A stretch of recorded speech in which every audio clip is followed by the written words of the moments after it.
What's happening, everybody? Welcome back to Conversations on the Couch. Let me say hello to some people. I am all that is. Thank you for being here.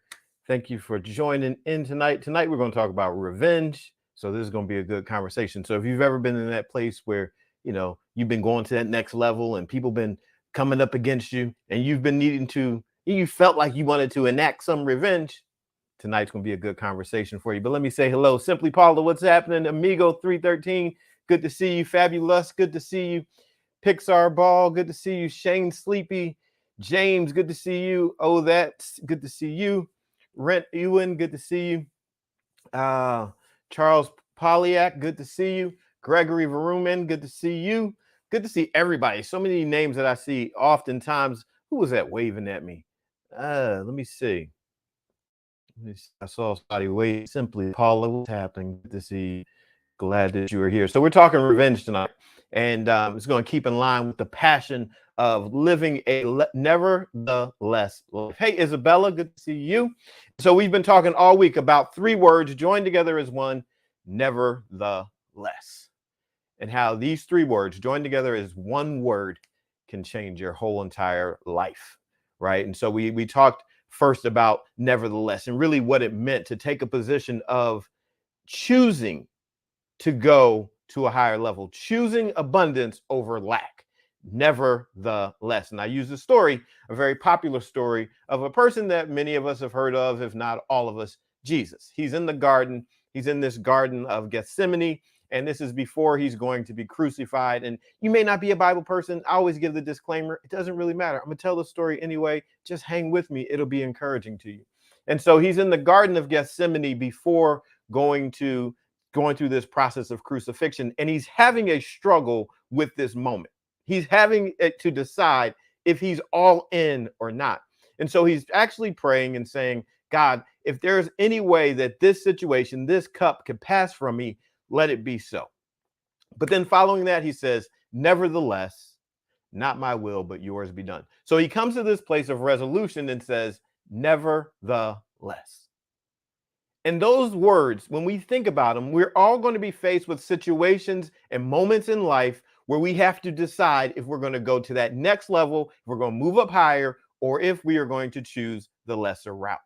And so this week has been all about choosing to say nevertheless and live a nevertheless lifestyle where we're not choosing the lesser option, where we're not doing the thing that brings us down, but we are deciding that we are going to live in abundance and not focus on lack.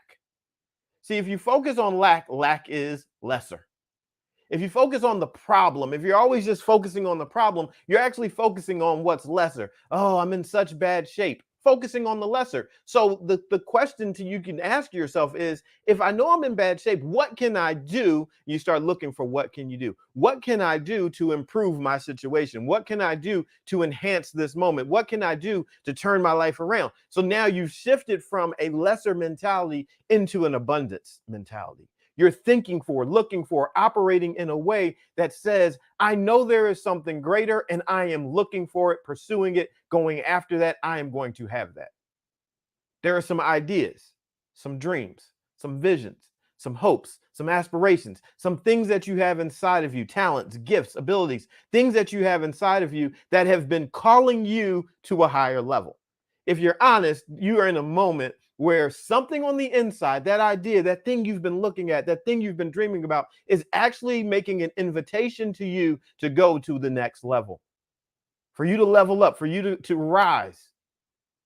But in order for you to rise, first, you're going to have to settle it that you are not living a lesser lifestyle anymore. You're not going to live in lack. You're not going to live with a lesser mentality. You're not going to just stay in some relationship with someone mistreating you or abusing you because it's convenient and comfortable. No, you're saying, no, I'm worth more than that. Nevertheless, and I made this statement, you don't deserve better until you start living by a standard that requires better. See, to simply just say, oh, you deserve better, that's not true. You deserve whatever standards you are willing to hold on to and say, no, this is what I require. That's when you deserve better. When you have a requirement that says, This is better. And so we talked about that on day one. And then we talked about the moment of commitment, right? And when you make a commitment, sometimes it can be hard because you're looking at making a commitment and you don't know what's going to happen on the other side. But here's what we know. If you make a commitment to go to that next level, to grow, to ascend, to go to that next place of development, if you make that commitment, what is going to happen on the backside of that is going to be something that strengthens you. So when Jesus made the statement, he says, all right, I'm going to go to the cross. I'm going to go through this crucifixion. Nevertheless, not my will, but thine be done. What happens is an angel shows up and begins to strengthen him. And we talked about what happens after you make a commitment. When you make a commitment, the road doesn't necessarily get easier. Don't get it twisted. When you make a commitment, what's going to happen on the other side of commitment is going to be conflict. When you make a commitment, you are now signing up for a conflict that is going to agitate and be in opposition to where you currently are. Your commitment to something greater says, I now fully agree to disturbing my current situation, because your current situation is not the thing that you are committing to. You're committing to something greater. So therefore, your current situation has to be agitated. You have to face some conflict in this current situation so that you can go to the next level. Here's an example. I want to get healthy. Great. So you want to get healthy. What are you going to do? I'm going to start exercising. Great. You know what that is? Exercise is the conflict to your current situation. I'm going to change my diet. Great. That change of the diet, getting disciplined around the foods that you know are going to help you, that is a conflict that relates to your current situation. That's going to agitate your current situation. So your commitment to your next level is inviting conflict into your life, but it's not a bad thing. It's not a negative. When you invite conflict into your life after you've made that commitment to go to that next level, you then can say, all of this conflict is working for my good. This conflict is working for me. This conflict is not working against me. See, when you sign up and you go to the gym and you say, I'm going to start building my muscles, I'm going to start getting healthy, or any of that kind of stuff, when you decide you're going to become healthier, and we've been talking about that because it's the most superficial thing we can do. The most superficial thing we can do is decide to take better care of our health. Okay, so let's just start there superficially. Once we go into that environment, we might pick up a 10-pound weight. We've now added 10 pounds of conflict to our life, and we have to push against it, and it's going to resist us, but we're going to work through this resistance in this struggle. And it's in the resistance and struggle that you are broken down so that you can be strengthened. That's how this works. When we go in and we choose the weights, we are choosing the level of conflict that we want to have in that moment. And guess what? Those weights, while they are breaking you down, that breakdown is not working against you. That breakdown is working for you, because on the other side of the breakdown is a strengthening. So this is why we need that. This is why we want that. And so we talked about the commitment, and we talked about the conflict. And yesterday we talked about community, why it is so important to have people around you. And in Jesus's story, he's there, he's praying, he makes this commitment. He says, nevertheless, he's in this nevertheless mindset. He's going all in, but he has friends around him, his disciples, and they were asleep. And so while he's going through this conflict, this stress, he's bleeding. His sweat is dripping like blood to the ground because it's such a stressful moment. His boys, his disciples, they were asleep. And he said, listen, wake up, or else temptation's going to come. Right? Temptation will come in. If you don't wake up to this moment, there's going to be temptation that you're going to face that you won't be aware of, that you're going to succumb to. He's like, no, you got to wake up. And so last night we talked about being in a community and being around people that are awake, that understand the moment, that understand this is what's going on. This is why you need some people awake, because you need to be eyes wide open about the temptation that you're going to face on this journey to your greater self, to your greater life, to that greater level, there is going to be temptation that says, "He bring you back to the comfortable place." You'll be tempted to go back to what has been because that's the norm. The greatest part of you, greatest hopes, your greatest aspirations are in conflict to the comfort of right now. And so the temptation will be, if I can just get you off track, if I can just get you into a comfortable place where you don't go all in, where you don't achieve it, where you somehow you miss the greatness of what you could have been and what you could have done. If you can miss that, that's a win for temptation. Temptation doesn't have to get you totally off track. It just needs to get you a little bit off track. And that is enough to derail you. And so it's important to have people around you, community around you that understands your moment, that understands. You make that declaration to them. You tell them, listen, I'm going to the next level. I need you all in my life. If you're going to be here, I need you to be awake. I need you to be watching my back because this is a big moment for me. And so if you're that person for someone else, make sure you're awake. Make sure that you are there and you have somebody's back. It's important that you have community once you've made the commitment, because the commitment to the conflict says, I need some people around me. You're not meant to do life alone. And tonight we're talking about revenge. And you're like, what? Where does this come in with the story? Well, what happens, Jesus prays this prayer and he gets to the point, nevertheless, not my will, but thine be done. I'm going to the next level. He's like, okay, I'm signing up for the conflict. I'm being strengthened as I go. My boys are asleep. I'm telling them to wake up. I have community around me. And then what happens is the people that are coming now as his opposition, the one that betrayed him, Judas, and these other people who he sold him out to, now he comes face to face with opposition. Here they come. They're ready to do the thing. It's going down now, right? Now he's face to face with opposition. His boys are with him. They're awake. The traitor and his enemies are there. They're face to face. And so one of his disciples says, look, he has his sword, and he's like talking about cutting people. And he pulls out his sword and he cuts off one of the guy's ear. He's like, all right, cuts his ear off. These guys have now rolled up on Jesus, the traitor, and these other men that are looking to crucify him, that are looking to punish him, that are looking to torment him. That these people are in opposition to his greatness, they think. And they show up as opposition. And he's like, his disciple cuts off the ear of one of the guys. And in that moment, his disciple is like, I'm fighting. I'm getting my revenge back. You sold him out. You're a traitor, all this. I'm getting revenge. And so he cuts. But what Jesus does, after making this nevertheless commitment, after realizing that there is going to be conflict, after understanding that he needed community, in a moment where he could have been like so ecstatic that revenge was being enacted, he was compassionate. He was considerate, because he takes the man's ear, the story says, and he puts it back on. He heals him.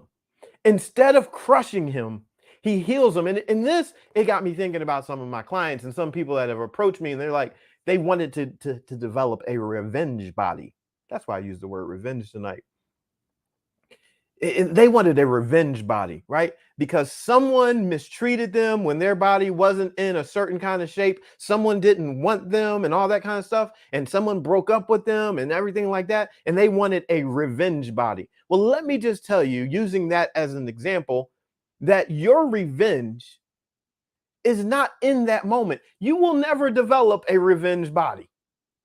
You will never be able to hurt someone and take revenge on them in the moment while you're on your way to greatness. That's going to be good enough, because here's why. Your greatest revenge is in the fulfillment of your mission. See, the greatest revenge is not in being able to cut someone and hurt them in the moment that they showed up, and they're going to be there and they're going to torment you and they're going to mock you and they're in your face. That's not where your greatest revenge is going to come in. Your greatest revenge comes in when you fulfill that nevertheless thing that you said you were going to do. Some people have told you you'll never accomplish anything. Some people have told you you're always going to be fat and out of shape. Some people have told you you're not smart enough, you're not good enough, you're not pretty enough, you are not enough. Somebody has told you that. And there are some people that are around you that they're going to want to protect you. And that's cool. They might even want to hurt some people. Sometimes, every now and then, you might need somebody that was going to rumble for you. But your greatest revenge is not in that moment. Your greatest revenge is not in you getting all physical with somebody. No. Not in you using your words to destroy them on the internet. Nah. That's not your greatest revenge. Your greatest revenge is in the fulfillment of the thing that you decided. I'm so committed to this that I'm taking this nevertheless approach and I'm going all the way in. I'm not going to get sidetracked.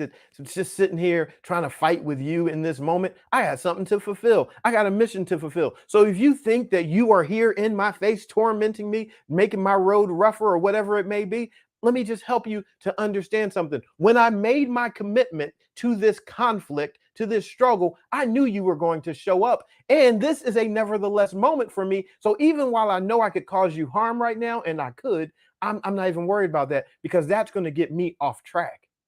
If I think about hurting you right now, my energy is going to be on hurting you instead of fulfilling what it is that I need to do. And yeah, sometimes you're going to want to hurt the person that hurt your feelings, that broke your heart. You're going to have an opportunity, but that's a part of the conflict.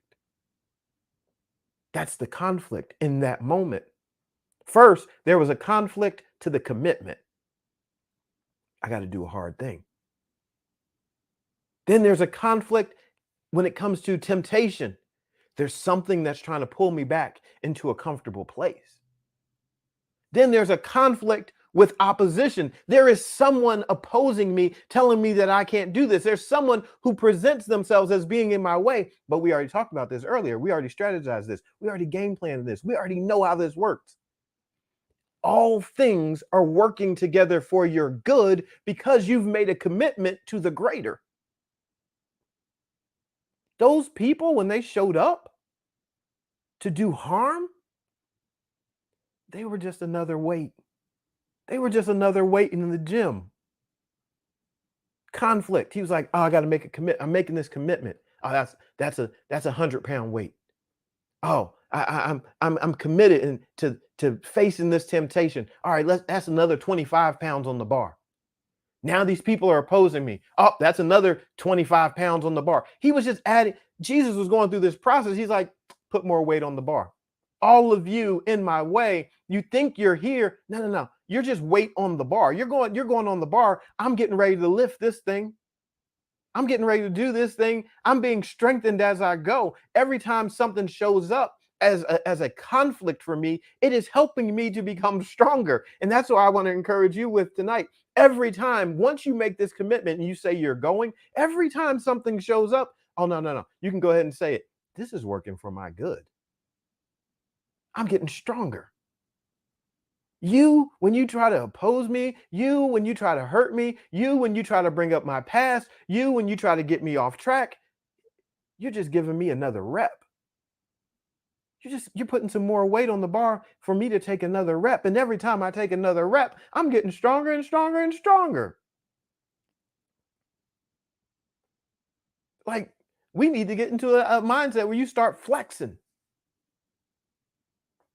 You need to just flex on them. Like, every time you face, look, I'm not the only one. Does anybody else go to the gym and you work out for like, one day, you come back, get in the mirror, and you just start posing in front of the mirror, flexing, because you're like, oh yeah, I see it. I did like 20 push-ups. I'm ripped again. Right? There's something about taking on the rep. It's something about facing the opposition. And when you do it, once you face the opposition, it doesn't matter what shape or condition you're in. Once you do the movement, once you exercise your authority, once you exercise your power, even a little bit, even a couple reps, there's something that happens in our mentality that says, oh, I did the hard thing. Oh, let me just flex a little bit. Because inherently we know, oh, we're getting stronger. That's what we do. So, in this moment of your life, when you have committed to the greater thing, this is not a moment for you to continue to think that you are weak. No, no, no. This is not that moment. Before the commitment, when you didn't really know, you were kind of curious about what was going on and you were unstable because you weren't fully committed. Yeah, right then, you weren't really flexing because you didn't feel confident enough to flex. But now, off of the commitment, because commitment is strong. To make a commitment, that's a strong stance. So then once you do the strong thing, and then you're like, okay, I made a commitment to having conflict in my life. Oh, I'm getting strong. Oh, okay. I see it. There's conflict. Oh, I got some people around me. I'm telling people, look, wake up. I'm going. I'm not falling into temptation. No, no, no. Oh, I'm getting stronger. Somebody's opposing me. Somebody's trying to get on my nerves. Somebody's trying to bring up my past. Somebody's trying to undermine me. Oh, I'm getting stronger. And then you just start flexing because you say, I know that everything is working together for my good. Why do I know this? I know it's all working together for my good because I've committed to press toward the mark of this high calling. I'm actually pressing towards a higher calling, and this higher calling has a greater prize attached to it. See how this all works together. Your commitment is making you stronger. How do you get to the next level? You press toward that mark. Pressing, pushing, facing resistance. You don't press against something that's not there. In order for you to press something, it has to be opposing you. And when you press against something that is opposing you, everything in you is going to be activated so that you are getting stronger. You are going to flex on that situation. You are going to engage something in a strong way because it's opposing you. For every action, there is an equal and opposite reaction. And so for that force, that those people that showed up in that moment opposing Jesus, he's like, oh, I have a response to this because for this action that you're doing, there is an equal and opposite reaction that is coming from me on this one. And he already knew. And we already know, we've already talked about this. What's the punchline? What's the end of the story? At the end of the story, even though you're going to go through some things, and you are, at the end of the story, you're victorious. You do win if you keep on going. Now, if you give up midway through, you've now forsaken the victory. You've given it up.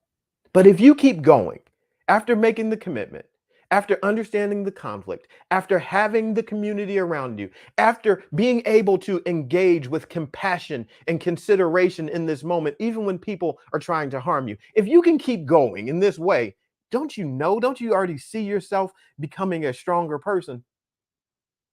You'll be saying, like, the old me would have got you. But that was me, a lesser me.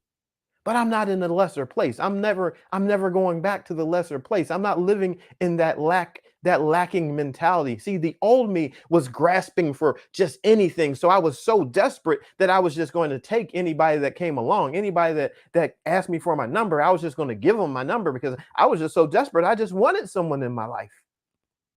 But that was the old me. I'm not that desperate anymore. I'm not that desperate at all. I'm not living in the lesser place. So I'm not an easy win. That's not how this rolls out. I'm not going to keep showing up at this job and being disrespected. I've been here all this time and you don't see me worthy of a promotion. That's okay. I'm going to go ahead and shop my resume because there is another environment that will see worth and value in me and they'll pay me. Perhaps I'll just go out and start my own thing.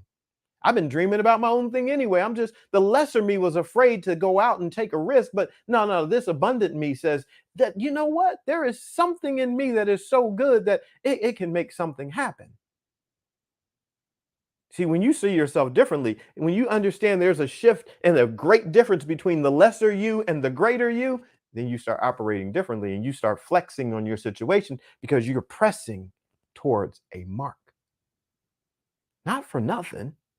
You're pressing towards a mark because there's a prize associated with that mark.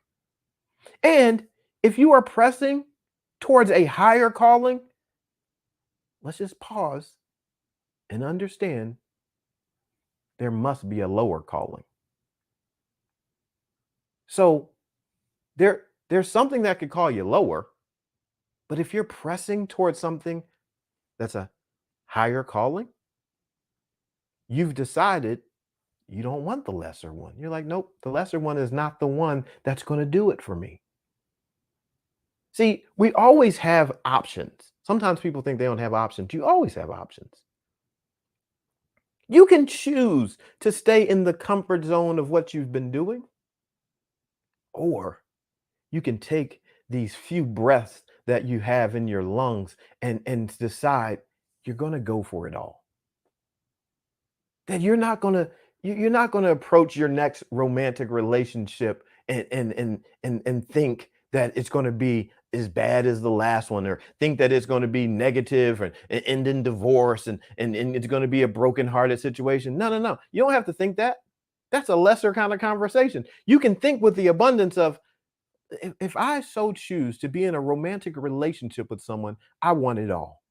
I want love. I want passion. I want romance. I want trust. I want intimacy. I want quality time. I want all of that. And the person that I'm going to be in a relationship with, they're going to want it too. And what we're going to do to keep ourselves in this abundant place is we're going to work on that. We're going to focus on that. We're going to actually set aside time for that. That's real. See, people, when you just think that things are just going to happen, you're just kind of curious about it. You're not committed to it. That's a different approach. But if you're going to be committed to it, then you say, "No, this is my standard. This is what I desire. I desire all these things." No, somebody's going to say, "Oh, you want too much." Yeah, absolutely. I want all that. I want all that. It doesn't take all that. Yes, it takes all that for me. That's my standard. I deserve this because this is the standard that I require. You're looking at your health and you're like, no, you know what? I'm 40. I'm 45. I'm 55. I'm 75. I'm 92. Whatever age you are, you're like, you know what? I'm 92 and I'm about to live and be the healthiest version of myself I've ever been. And somebody's gonna come along and tell you, "Eh, eh, come on, you're too old for that. You don't went through menopause and all this stuff. You're too old for that. Girl, you've been fat for so long. You're never gonna lose that weight. You're not disciplined enough." Then you just shut it down. Look, mm-mm. Don't tell me, don't tell me what I can't be. I desire my new standard for myself is I want to live and be the healthiest version of myself that I could possibly be. And you start talking about it and you make a commitment to it, then you start finding out some things. You're like, oh, you know what? At 92, if I could change my diet up a little bit. I could do this, I can do that, I can move this around. You don't have to die just because somebody told you 92 you need to be shutting it down. My grandmother, she's 92, 93. She's like, I'm living my best life. A few months ago, her husband passed. My grandfather, he passed away. She said, I love you, babe. She said, she said, she said, keep the women and the angels from getting too close to you in heaven. She said, but understand this, I'm not coming up there no time soon. She she wasn't, she loved him. She's grieving him right now. We grieve his loss. But she's like, I'm not dying now. She said, I'm not coming anytime soon. My grandmother, she wants to live to be 100. See, her commitment to him was great, but her commitment to herself was, and yet I'm going to continue to live. There's some things that I want to do. There's some trips that she wants to take. There's some things that she still wants to see. There's some things on this earth that she still wants to accomplish. She's still playing the piano. She still wants to do some things. And so what I'm telling you is, when you make a commitment to whatever it is that you are committing to that brings about your greatest self, it is going to open up some opportunities for you. And you'll find a way. You know why you'll find a way? Because you're going to be looking for a way. See, that's what commitment does. When you make a commitment, then your energy focuses in one direction. You're not kind of out and kind of in. You're all in. You're like, no, no, no, no, no. I'm committed to this. I'm not just curious and just wondering what could happen. When you commit, you're saying, I'm about to find out what's going to happen. That's living. And so this man, Jesus, is facing these guys and they're opposing him, and his boy cuts off his ear, but he says, no, I'm not getting thrown off in this moment by having revenge in this moment. Yeah, we could fight, we could rumble. Mm-mm. That's not what this moment is about. These people that are opposing me are actually a part of a greater plan that's going to make sure that I make it to the place where I'm supposed to get to. That's a part of my assignment so I can fulfill my assignment. Listen, let me just tell you something. Get this in your heart and your mind. Your enemies now are working for you. You don't even have to tell them, but your enemies are working for you. That's a good thought, right? Those people that think they're harming you, they're working for you. They are going to put you in a place where you get lifted up and get recognized. See, all that they're doing, all that the energy they're putting in. Remember, for every action, there's an equal and opposite reaction. For all that negativity that they're doing, there's some positivity that's building behind you. Don't even worry. There's some things that are working in your favor. Don't even worry. It's a setup. And you might not believe it, but there's this great passage in the Bible that says that God will prepare a table for you in the presence of your enemy. Now, a table being prepared in front of them, right, means in front of you in the presence of your enemies, that represents something. That represents provision. That represents that you are going to be well fed. You're going to be nourished. You're not going to be lacking. A prepared table. Think about it. Think about the most beautiful table spread you've ever seen or imagined. That thing being prepared for you in the presence of your enemies. That means people are going to be around. Those people that have been hating on you, those people that thought you weren't good enough and told you weren't good enough, people that abused you and mistreated you and all that stuff, diminished your value, all that stuff. They are going to watch as something is being prepared for you. They're going to watch it. It's going to be prepared in their presence. They're going to have to sit there and watch what great things are going to happen for you. Because you made a commitment to your greater self. See, we talked about this last night. When you make this commitment to your greater self, you make this commitment to living in this place of abundance. Jesus said this, my whole job, my assignment for coming here to earth was so that you would have life and have it more abundantly. And I know religion has done a horrible job a great job of just tearing up the story and making people hate it. But it's not a bad story. It's actually a great story. His whole mission, I'm here so that you would have life and have it more abundantly. That was his mission statement. And we've heard this story. We've heard the word salvation, like getting saved. And that's become all about not doing the wrong thing, not doing this, not doing that, not doing that. That's not what the word means. The word salvation, it actually means to be made whole. So when we move from a nevertheless lacking mindset, lacking being less than whole, to an abundant, I've come that you would have life and have it more abundantly, to an abundant mindset, we have now moved into wholeness and completion. Well, who on the earth does not want to be whole? I'm like, that's what being saved means?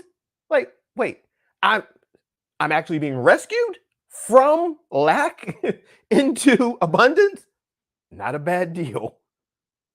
And so I just don't, I share things. I don't want people being all caught up in the emotion of things and somebody manipulating you and trying to tell you that you're bad all the time. No, we're moving into abundance. Here's how this works. There is a process. There are things we're going to have to go through. There's some things that are going to have to happen in our lives. I've said it. There are some things that are going to have to die. Like, it's a part of the story. Some things you've been doing, you got to let them go because it does not work for you being whole. There are relationships that we have been in that take away from our wholeness. There are relationships that you're in that rob you of peace. If you're being robbed of peace, you're being robbed of wholeness. Because you're meant to be in a place of peace. You're meant to operate in that place of peace. So when we start thinking about it, this is not to tell you how wrong you are. It's not to break you all down. No. It's about transforming our lives, the way we look at life, the way we move through life, that we don't have to go through and continuously criticize and crucify our own selves for everything we've done wrong. Yeah, we missed the mark. That's what it means. Sin, you missed the mark. I was out today shooting my bow and arrow. Do you know that the word sin actually was related to archery? And it simply meant to miss the mark. There's a mark in the middle, a bullseye, and you're shooting for it. And if you miss the mark, it's a sin. Okay. They didn't pack up the game and like go away. No, no, no. You keep aiming for the mark. So when we move through life and we're looking at like every aspect of our lives, we can all say we've missed the mark. Sometimes it's in our health. Sometimes it's in our relationships. Sometimes it's in our mindset. Sometimes it's in the way that we look at opportunities, and sometimes it's in the way that we talk negative to ourselves or to others. We missed the mark. We've missed it. But you don't stop shooting the arrow because you missed the mark. Well, I don't. I'm like, okay, let me make an adjustment and take another shot. So yeah, I got it. You tried a diet before. It didn't work. Okay, you missed it. You missed the mark. Maybe it wasn't for you. Maybe there were some other things that you just didn't know. But that doesn't mean give up on your health. No, you start reworking it. What else can I do? How can I commit to this? How can I, if I just stay committed to this, I'll figure something out. A new opportunity will be presented to me. And so you think about it. But you'll miss it if you start focusing on revenge. If you start focusing on who you need to hurt because they're trying to hurt you. That's not it. If you know the story, you know. These people, they're going to capture Jesus. They're going to take him. He's going to get beaten and abused and crucified and buried and all that stuff. And then on the backside of the story, he's resurrected. Spoiler alert. That's the greater victory. He's like, that's my revenge. My revenge is in the fact that I'm going to win in this moment. You don't have to believe the story. You don't have to like the story. But guess what? The process still works for you. If you get sidetracked wanting to go and just have revenge, go all John Wick on everybody. I like John Wick. Then guess what? You're going to be off track. It's not for you to do. There's this great passage of the Bible that says, that God says, he's like, hold your peace. He's talking, he says, vengeance is mine, saith the Lord. Meaning, I'll get them. And there's this great peace. Now you got to be careful because I was in this place one time where some things had happened to me and I was like praying. I'm like, okay, God, I won't get them, but could you just really destroy them? Could you really just, and I was like in a negative place because I was like wanting my enemies to be hurt. Nah, it's not it. That wasn't it either. Because my heart was still in the wrong place. And I was like, no, I had to go through some things, change of heart, right? And say, all right, nah, Lord, if you're going to take care of it, you're going to take care of it. But there's another passage of the Bible that says, if you really want to pour like hot coals on the head of your enemies, be kind to them. That's revenge. Here it is in this situation being played out. I could cut my enemy's ear off. Jesus says, no, I'm going to be kind to him. I'm going to put his ear back on. Kindness to someone that is trying to harm you is like heaping hot coals upon their head, is what the Bible says. Now, you don't have to believe it, but think about it. The way to heap hot coals, because somebody's trying to mistreat you and you're like, I'm going to be kind to them. And it's going to tick them off. And we're like, this is even worse. And that's the vengeance. See, that's the vengeance. Is like, vengeance is mine, saith the Lord. The vengeance comes in when you are being kind. God's like, oh no, you know what I'm gonna do with that? That's gonna work on that person's heart. That's going to be heavy on them because there's something in them that is going to respond and have to feel the fact that they're being evil towards you, and you're heaping coals of kindness on them. That's deep, right? And guess what? You acting in a way of kindness doesn't get you off your mission, doesn't get you off your assignment. It keeps you focused on the greater thing, because if you start to enact the negative, then what happens is, for every action, there's an equal and opposite reaction. So if you become the one that is the negative, that means there's something that's going to be positive that's now opposing you. You don't want that. Not on your way to fulfilling your mission. No. You be the positive one. You be the one that's carrying the positivity. You be the one that says, no, I'm in alignment, so that your favor, it goes before you, that you can walk in that place of favor and move in favor, and things will align for you. If you get off track being negative, now positive is working against you because you've given positive over to somebody else. That's not what you did. So here's how this all works. This is your moment of vengeance. This is your moment of revenge. Will it be easy? No. But we committed to the conflict. So here's our next conflict. Next conflict, kindness to people that you would think don't deserve it. To people that have not done anything worthy of kindness. But it's not about what they deserve. It's about the standard that you hold. Kindness is your standard. It's not about them. They're being blessed with kindness because it's your standard. Not because they deserve it. It's because it's what you abide by. It's a rough road. But you signed up for this. You committed to your greater self.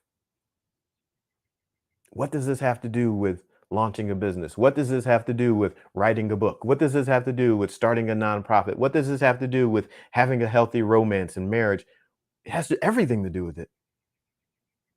Because what does it have to do with my health, Brian? Everything. This has everything to do with it. Because your kindness, your commitment to kindness is you cultivating your own soil of greatness.